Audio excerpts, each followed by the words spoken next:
We cannot stop an idea whose time has come. And this is what we have won them. And I'm glad that they are reaching the dead end that we have predicted. The dead end is that there will be a no-case submission. In fact, I would have an issue with the lawyers if I were to be involved, because there's no need to even file a no-case submission in a case that never existed in the first place. But you have to do your own legal work. And let me use this opportunity to also appreciate all the lawyers and all the people who have stood in solidarity with Nnamdi Kanu. I said it that if I'm the last person that will stand with him, I'll stand with him. And mine is not political. Yes. In fact, the most unpopular political decision to take in Nigeria is to stand with Nnamdi Kanu. So if you want to win election, you know who to stand with, which is the federal government. Yes. But I'm not doing this to win election. I'm doing it for the freedom of our people everywhere we might find ourselves. And I believe that if Nigeria is going to become one, it has to be on the basis of justice.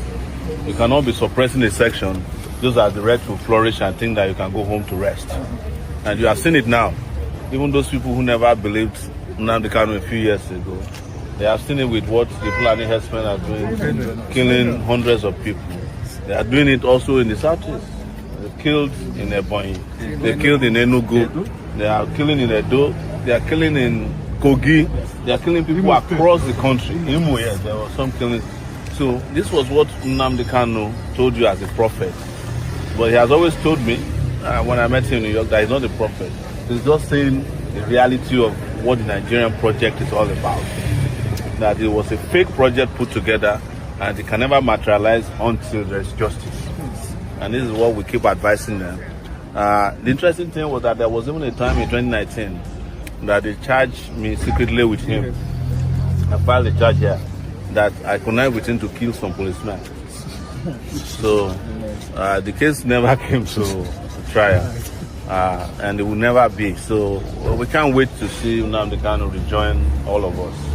And I'm very certain that will happen. Sure. It's just a matter of time. Yes. And it doesn't matter how long they do their case, which I never believed in, by the way. It has come to a situation where everybody has come to the understanding that there was no case, and the case will finally fall apart officially very soon. Thank you guys very much.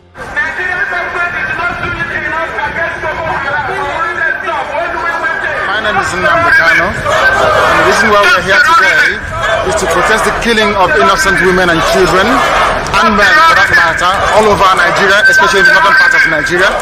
We are not happy, we are not pleased with what is happening, and that is why we're here today. As you can see, there are a lot of Nigerians who are protesting about the killing of families, people who are determined to tear the country apart violently, and it is not something that we support. It is not something that we would like to see continue, and we are here today to send a clear message to the Nigerian government through the High Commissioner that what is happening in the country is unacceptable and we cannot accept it. If that continues, it will lead to the violent disintegration of the country. There will be no more Nigeria for anyone to go to. There will be no Nigeria for anyone to refer to.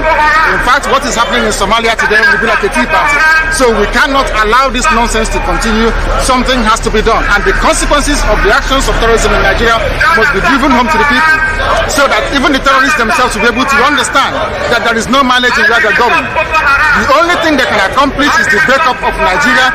If they think that they can cower people, if they think they can force people to be coerced into a religion which is not theirs, then they are clearly mistaken.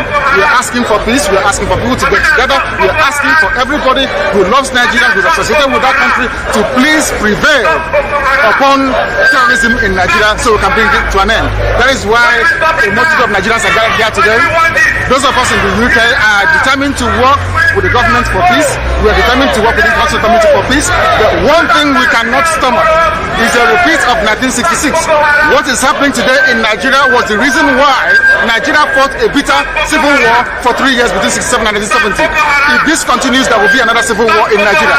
And this time around, no place will be safe in Nigeria. This time around, nobody will be safe in Nigeria. So it is imperative that everybody who has the interest of the country at heart acts now and immediately to stop this nonsense from continuing. That's nearly 13 years ago. when he joined others to raise awareness on the killings that we are still talking about 13 years after, which has even gone worse. It's become worse. So their intention is not to try Nnamdi Kanu because they've got no case against him other than the media trial and then the indefinite means of keeping him. His health is deteriorating. He needs access to proper health check, health care. But no, they had to go to court to go and discuss that. And then the court has been playing, they have been playing hide and seek with the court. Eventually, the court will reconvene next week and probably will tell us that Nnamdi Kanu is fine with the DSS. And this whole thing, this whole drama of missing report of DSS denying him access to proper medical care, denying him access to his own personal physician, denying an external physician who they also brought to come and check him. And even when they allowed them, and their check and their report was that he will be better off in a better hospital, like a proper hospital, okay, where he could be examined and, they still denying all of that. For years, they have been denying that until this moment when they had to order for a retrial. So the first person to respond to this call for let everybody who cares for justice and inside that country join Sowore and lead this march of governors, politicians, and the rest of them to make a demand for the release of Nnamdi Kanu. Because the whole thing is pure persecution. And it has lasted this long simply because he's an Igbo man. Don't let anybody try to sugarcoat it for you. Inside that same Nigeria, you are seeing state governors whose states have been under endless attacks, killings in the hands of these terrorists. You see the same state governors calling meetings and telling Nigerian military not to use force on these murderers, on these killers, these terrorists. Nigerian governors. The president of the country, Tifnumbu, was telling the victims of Fulani terrorist attack in Yelwata, if you remember, where over 300 people were killed, women and children, right? The president of the country went there and told these victims that they have enough land. There is love in sharing. They should give a portion of it for their murderers, for their killers. It's the country where they will tell you that Nnamdi Kanu is the most dangerous, and you are comfortably typing that on your phone because you are seeing the carnage caused by their politically sponsored terrorists in the eastern part of Nigeria. Because it matches, right? I mean, it fits. It needs something. It's like throwing everything at somebody and hoping that something will stick.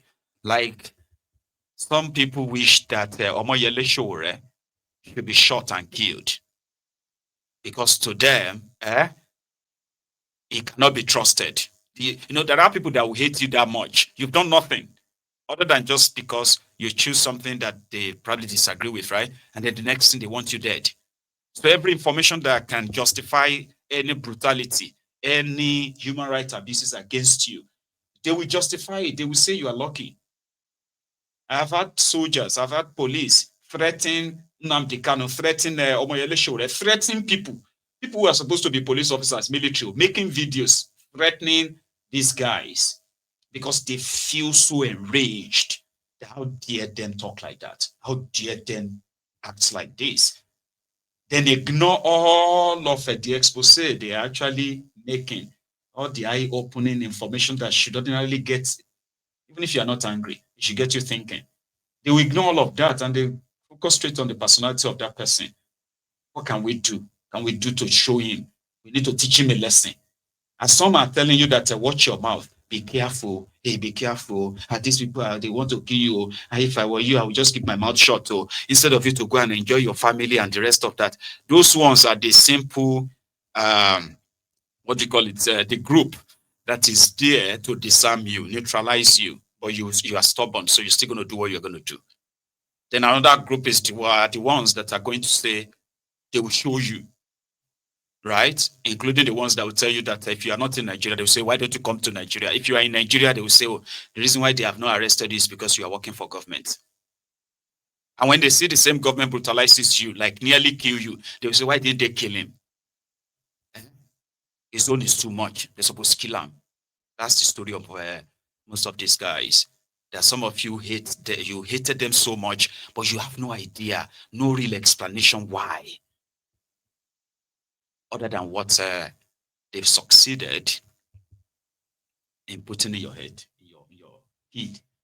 That's what we call head in Scotland. Say your head. Nwazurike, who was also years back an advocate. It still says I is still an advocate for the creation of the Republic of Biafra. Nwazurike, who also was at loggerhead with Mazi Nnamdi Kanu, for those of you who can remember, which many said that it was because he was jealous of other stuff. And he was like, no, I set up the Radio Biafra. I was the one who told Nnamdi Kanu to.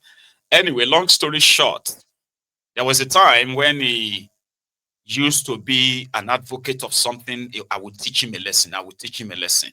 But these days, he has somehow retraced his own step, and he said, well, it's true.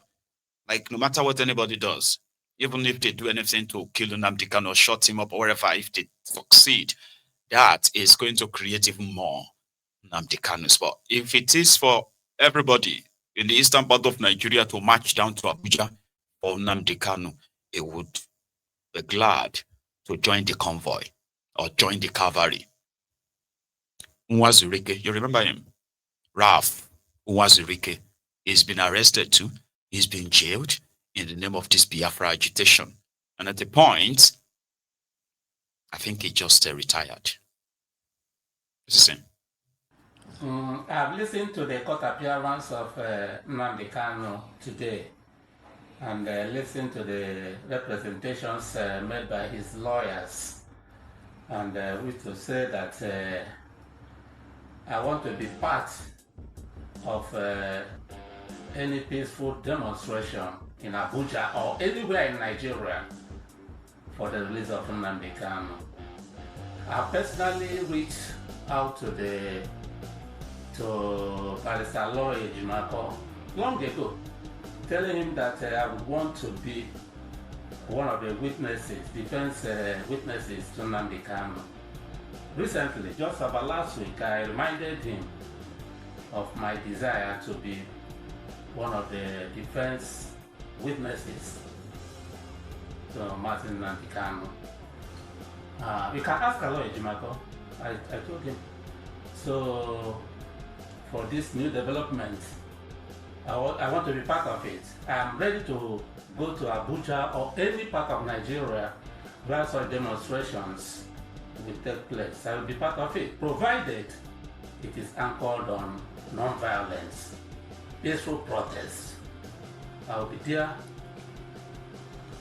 and I mean it. I will personally be there. This is not all about Nnamdi Kanu. This is about Igbo. If anybody thinks that Nnamdi Kanu is being humiliated today, no. It's Igbo that are being humiliated. It's not about Nnamdi Kanu. There's nothing like terrorism, this and that. Nothing like that. When my men were being killed in the streets of Southeast, were they terrorists? What did they do? When Nnamdi Kanu, when Maiyegun was declared to be arrested by DSS, simply because he said he supported Nwazurike. He was given a one-way ticket, economy class, to Abuja. What did he do? It was just to humiliate Igbo by commanding our leader, Maiyegun General, to proceed to Abuja on a one-way ticket, economy class. So all these things, I know them very well. It has got nothing to do with Nnamdi Kanu. It has to do with Igbo. To tell us that we don't matter in Nigeria and that we could be treated anyhow. If you talk of terrorism charge or whatever, how can you be negotiating with terrorists from another tribe, one tribe, and keeping into prison terrorists from another tribe? Here's the justice. So it has not got, it has nothing to do with Nnamdi Kanu. It has to do with the injustice rooted in Nigeria against Igbo. That is why I will be there. That's why I will be there. It could be anybody else. It could be anybody else. It has nothing to do with Nnamdi Kanu, terrorism, blah, blah, blah. Nothing. It has everything to do with Igbo. The situation of Igbo in Nigeria, the humiliation of Igbo in Nigeria, and everybody is affected. We have to do this because of the future of our children. I will be there. Thank you.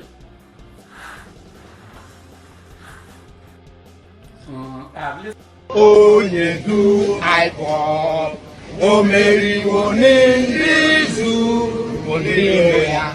Abakari, mama dawura, una pori meri Nnamdi win the war. Python dance 1, Python dance 2, now Python dance 3.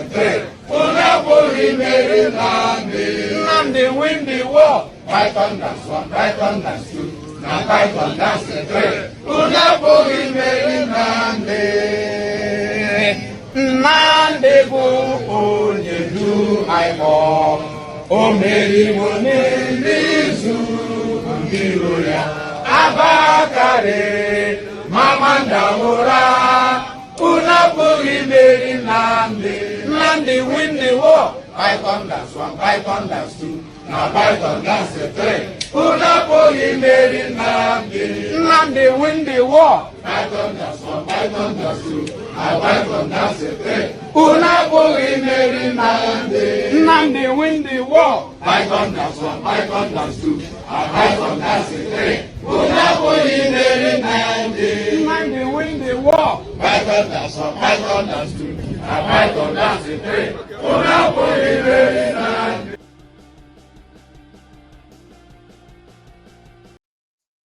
Python dance 2 and Python dance 3.